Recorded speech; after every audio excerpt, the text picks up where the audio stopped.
আমার বিয়ের পর আমি এক জানকে আমার জীবনের চেয়েও বেশি ভালোবাসতাম।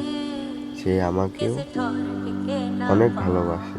মেসেজ দিলে জান কলিজার সোনা পাখি কত আদর করে ডাক। রাত 2টা 12টা 11টা পর্যন্ত কথা বলতো। আর যখন কথা বলতো মনে হতো সে আমার বুকেই আছে, সবসময় আমার মনের মাঝেই থাকতো।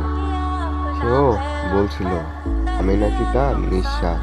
1 সেকেন্ড কথা না বললে ভালো লাগতো না তার। সে সবসময় আমার একটা মিস কল আর মেসেজের অপেক্ষা করতো।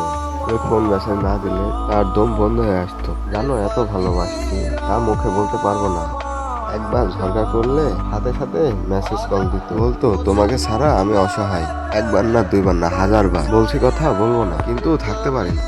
খুব ভালোবাসি, কিন্তু এমন একটা ঝড় আসলো সব শেষ করে দিল অন্যজনারে। এখন 10টা না বাজতেই ঘুমায়, কথা বললে আদর করে ডাকে না, ভালোবাসে না।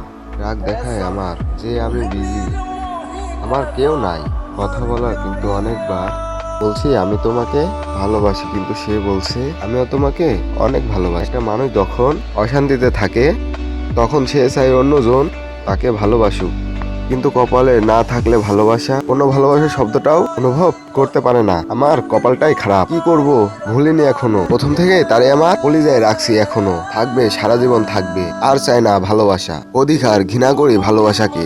ভিডিওটি এখানেই শেষ করছি। ভিডিওটি কেমন হয়েছে কমেন্ট করে জানাবে।